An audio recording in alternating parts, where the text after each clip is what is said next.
नमस्कार दोस्तों, आप सबका स्वागत है अमोल फिनटेक में। आज हम बात करने वाले हैं एक बहुत ही पॉपुलर इंडेक्स के बारे में, यानी कि बैंक निफ्टी के बारे में। तो बैंक निफ्टी एग्जैक्टली है क्या? तो चलिए शुरू कर लेते हैं, लेकिन उससे पहले अगर आप चैनल पर नए हैं तो चैनल को ज़रूर सब्सक्राइब कर लेना। तो चलिए बैंक निफ्टी एग्जैक्टली है क्या वो अंडरस्टैंड कर लेते हैं। तो बैंक निफ्टी आप देख सकते हैं, यहाँ पर मैंने अपनी वॉच लिस्ट में बैंक निफ्टी का जो इंडेक्स है वो लगा दिया है। उसका नाम है निफ्टी बैंक। इसी को ही बैंक निफ्टी बोला जाता है। तो निफ्टी बैंक या फिर बैंक निफ्टी एक इंडेक्स है। इंडेक्स अगर कहा जाए तो इसको बकेट भी बोल सकते हैं। एक बकेट में मल्टीपल बैंक होते हैं, जैसे कि आप यहाँ पर देख सकते हो। नीचे अगर देखा जाए तो मैंने मल्टीपल यहाँ पर बैंक ऐड करके रखे हैं। तो मैं यहाँ पर आपको दिखाना चाहूँगा। यहाँ पर HDFC बैंक है, ICICI बैंक है, एक्सिस बैंक है, SBI है, कोटक बैंक है, इंडियन बैंक है, बंधन बैंक है, उसके बाद नीचे है IDFC फर्स्ट बैंक है, फेडरल बैंक है, PNB बैंक है, AU बैंक है और बैंक ऑफ बड़ौदा है। इन सब की एक करंट मार्केट वैल्यू होती है, जैसे कि आप देख सकते हो यहाँ पर HDFC की क्या वैल्यू है, 1425 रुपीज़, राइट। तो ये HDFC की वैल्यू हुई। ICICI बैंक की क्या वैल्यू है, 1083 रुपीज़, ये ICICI बैंक की होगी। उसके बाद एक्सिस बैंक की होगी। ये सब की वैल्यू होती है। तो इसको एक बोल सकते हो, जैसे कि परसेंटेज बोल सकते हो, या फिर एक एवरेज वैल्यू बोल सकते हो। जैसे कि अगर कोई मतलब बच्चा है, अगर वो 10वीं स्टैंडर्ड में है तो 5 सब्जेक्ट जो है उसकी जो एक मतलब एवरेज निकाल कर जो परसेंटाइल मिलता है, तो वही वैल्यू यहाँ पर हम बोल सकते हैं या कंसिडर कर सकते हैं। नॉट एग्जैक्टली दैट, मतलब उस रिलेटेड कंसिडर कर सकते हैं। तो इसमें भी वेटेज होता है। इसमें मतलब HDFC बैंक है, उसके जो यूनिट है उसका हाई वेटेज बोला जा गया है। यहाँ पर ICICI बैंक का हाई वेटेज है। मतलब अलग अलग परसेंटाइल के हिसाब से इसका वेटेज है, और ये वैल्यू फिर निकल कर आती है।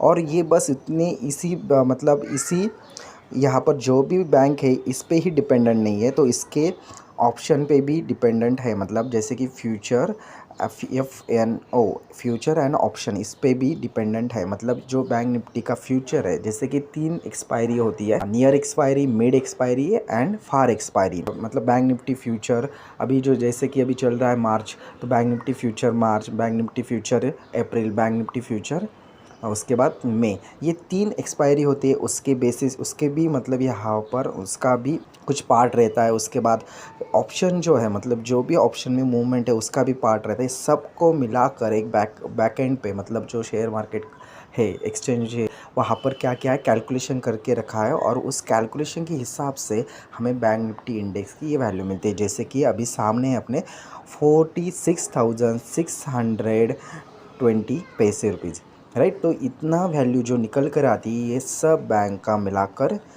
मतलब जो है जो करंट मार्केट प्राइस है उसका मतलब एवरेज निकाल कर, फ्यूचर एंड ऑप्शन, ये सब को निकाल कर यहाँ पर वैल्यू निकल कर आती है बैंक निफ्टी इंडेक्स। अभी ये जो बैंक निफ्टी इंडेक्स है, इसको मतलब सिंपल है, हमें इतना ही फोकस करना है, क्योंकि ये इंटरनल जो कैलकुलेशन है, अगर उस पर अगर फोकस करने जाएंगे, एक फर्स्ट थिंग ये तो आइडेंटिफाई नहीं होगा एग्जैक्टली कैसे मतलब कैलकुलेट किया जाता है।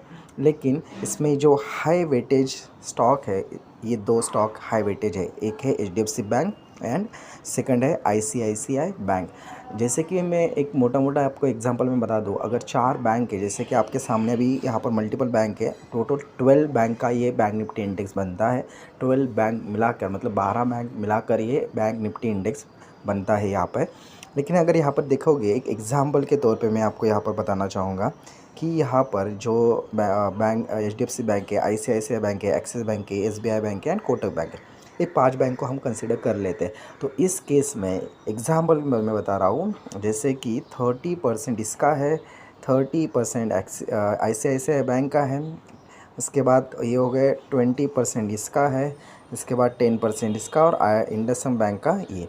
इस हिसाब से मतलब वेटेज दिया गया है। नॉट एग्जैक्टली मतलब ये 30%, 20% एंड ऑल, बट मैं आपको एक एग्जांपल के तौर पे बताना यहाँ पर मतलब एक्सप्लेन कर रहा हूँ। अगर 100% अगर मतलब 100 अगर बैंक निफ्टी की वैल्यू है, तो उसमें से 30 यहाँ से HDFC से आए, ICICI से आए 20, SBI से आए, कोटक बैंक से, इंडस बैंक से, रेस्ट ऑफ आए हैं। तो इस हिसाब से वो जो मतलब HDFC का बैंक का जो इंडेक्स है वो निकल कर आता है।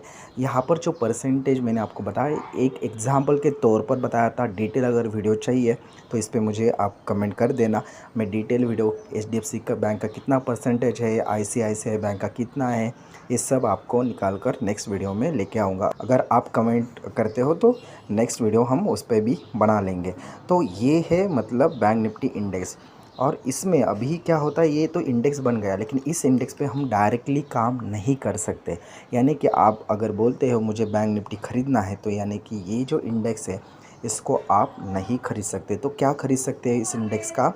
तो इस इंडेक्स का हम लोग खरीद सकते हैं फ्यूचर, राइट। यानी कि बैंक निफ्टी क्या खरीद सकता है, मतलब अभी मार्च तो गया है, तो अप्रैल, मई एंड जून, ये जो 3 फ्यूचर है यानी कि 3 कॉन्ट्रैक्ट है, ये कॉन्ट्रैक्ट आप खरीद सकते हैं फ्यूचर में। इसके लिए आपको मतलब पूरा अमाउंट होना चाहिए, जो भी उसकी वैल्यू निकल कर आएगी। जैसे कि बैंक निफ्टी फ्यूचर की वैल्यू अगर 46,800 अगर है, तो इंटू 15 का लॉट साइज़ है, यानी कि 46,800 एग्जाम्पल बता रहा हूँ मैं, इंटू 15।